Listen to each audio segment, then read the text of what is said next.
GeM TV நேயர்களுக்கு வணக்கம். 2024 பாராளுமன்ற தேர்தலுக்கான வாக்குப்பதிவு டிசம்பர் 19ஆம் தேதி நடைபெறப் போகிறது. தமிழகம் மற்றும் புதுச்சேரி சேர்த்து 40 தொகுதிகள் உள்ளன. இவற்றில் ஒவ்வொரு தொகுதியின் நிலவரத்தை பற்றி பார்க்க போகிறோம். முதலில் கன்னியாகுமரி. ஒரு பாராளுமன்ற தொகுதி என்றால் 6 சட்டமன்ற தொகுதிகள் அடங்கியது. இப்போது கன்னியாகுமரி தொகுதியில் உள்ள சட்டமன்றத்தை பார்ப்போமா? அதில் நாகர்கோயில், கன்னியாகுமரி, விளவங்கோடு, பத்மநாபபுரம், கிளியூர், குளச்சல். கன்னியாகுமரிக்கான வாக்காளர்கள் எண்ணிக்கை 15,16,183. இதில் ஆண் வாக்காளர்கள் 7,72,062, பெண் வாக்காளர்கள் 7,74,619, மூன்றாம் பாலினத்தவர் 136. 2019 பாராளுமன்ற தேர்தலில் வசந்தகுமார் வெற்றி பெற்றார். அவர் பதவியில் இருக்கும்போதே மரணம் அடைந்ததால் 2021 நடந்த பாராளுமன்ற இடைத்தேர்தலில் அவரது மகனான விஜய் ஆனந்த் போட்டியிட்டார்.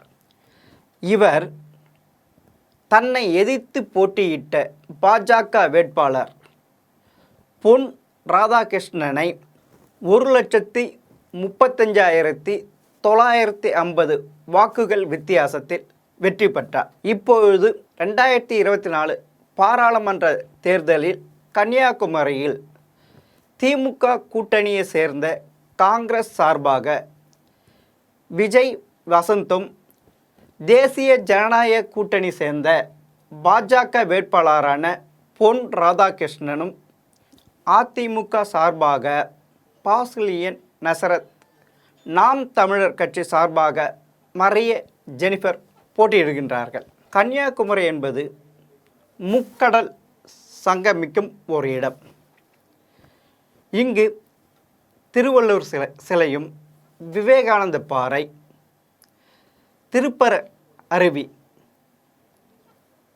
பழமையான கோயில்கள், சர்ச்சுகள், பள்ளிவாசல்கள் அடங்கிய சுற்றுலா தலம். இது தமிழகம் மட்டுமின்றி வெளி மாநிலத்திலிருந்தும் வெளிநாடுகளிலிருந்தும் சுற்றுலா பயணிகள் வருகின்றன. இங்கே முக்கிய தொழில் ரப்பர் தோட்டம் மற்றும் மீன்பிடித்தல். தமிழகத்தை பொறுத்த வரைக்கும் 2 திராவிட கட்சிகள் தான் ஆளுமை செலுத்து. ஆனால் கன்னியாகுமரி அப்படி அல்ல. அது கேரளத்துக்கு அருகில் இருப்பதால் அங்கே தேசிய கட்சிகளின் கை ஓங்கி இருக்கிறது. குறிப்பாக காங்கிரஸ் அங்கு தன்னுடைய பலத்தை காட்டிக் கொண்டிருக்கிறது. கன்னியாகுமரி தொகுதியில் காமராஜர் 2 முறை போட்டியிட்டு வெற்றி பெற்றுள்ளார். கன்னியாகுமரி பொறுத்தவரை 1951 1992 வரை காங்கிரஸ், ஸ்தாபன காங்கிரஸ், தமிழ் மாநில காங்கிரஸ் வெற்றி பெற்றது. அதாவது 12 முறை காங்கிரஸை அங்கு கோலோச்சியது. 1999 காங்கிரஸிடமிருந்து பாஜக வெற்றி பெற்றது. அதோடு இல்லாமல் 2014 பாஜகவின் கைக்கு தான் சென்றது.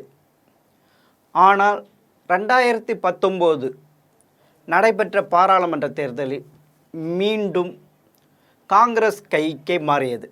நாடு சுதந்திரம் பெற்று 75 ஆண்டுகள் ஆனாலும் கன்னியாகுமரியில் இன்னும் பல பிரச்சனைகள் உள்ளது. குறிப்பாக ரப்பர் பூங்கா அமைக்காதது, கன்னியாகுமரி ரயில்வேவை மதுரை கோட்டத்துடன் இணைக்காதது, நொய்யாறு இடதுகரை கால்வாயில் கேரளாவிலிருந்து தண்ணீர் கொண்டு வரும் முயற்சி இன்னும் தோல்வியில் இருப்பது, கேரளா எல்லை வரை 4 வழிச்சாலை முழுமையாக நிறைவடைந்தது. ஆனால் கன்னியாகுமரியில் இன்னும் மெதுவாகவே நடந்து கொண்டிருக்கிறது. அதோடு விவசாய கல்லூரி கொண்டு வரவில்லை, சுற்றுலா தலங்களை மேம்படுத்தவும் இல்லை. பேரிட காலங்களில் உதவுவதற்காக ஹெலிகாப்டர் தளம் அமைக்காமல் இருப்பது, இப்படி பல பிரச்சனைகள் இருக்கிறது. தற்போதைய எம்பியாக உள்ள விஜய் வசந்த் இந்த பிரச்சனைகளை இன்னும் தீர்க்காமலே உள்ளார். காங்கிரஸ் சிட்டிங் எம்பி விஜய் வசந்த் மீண்டும் போட்டியிடுகிறார். இவர் கன்னியாகுமரிக்கு பெரிய திட்டங்கள் எதுவும் கொண்டு வரவில்லை என்ற குற்றச்சாட்டும் இருக்கிறது. அதோடு கூட்டணி கட்சியான திமுகவில் நிலவும் கோஷ்டி மோதலால் தன்னுடைய வெற்றி பாதித்துவிடுமோ என்ற பதற்றத்திலும் இருக்கிறார். அப்படி இருந்தாலும் மத சிறுபான்மை ஓட்டுகள் மூலம் தான் கரையை சேர்ந்துடா என்ற நம்பிக்கையோடு களத்தில் நிற்கிறார்.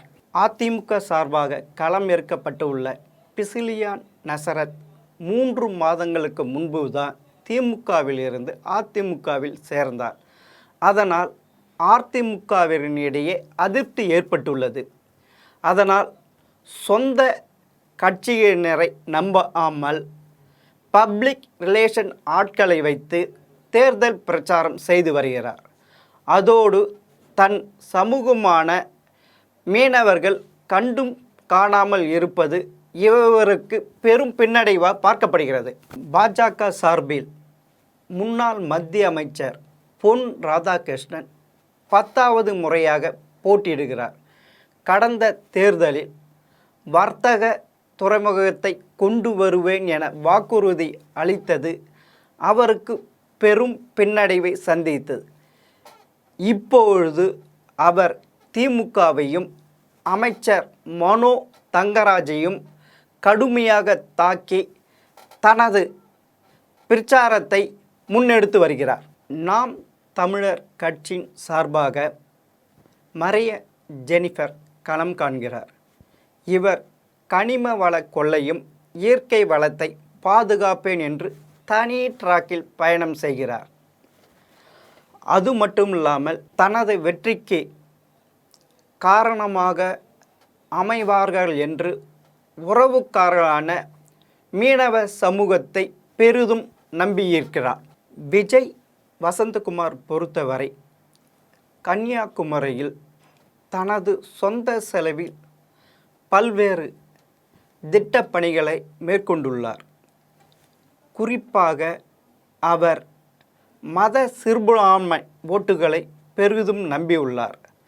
ஆனால் பொன் ராதாகிருஷ்ணன் இந்துக்களின் பெரும்பான்மையான ஓட்டுகளை நம்பியிருக்கிறார். இவர்கள் இருவருக்கும் இடையேதான் கடுமையான போட்டி நிலவுகிறது கன்னியாகுமரியில்.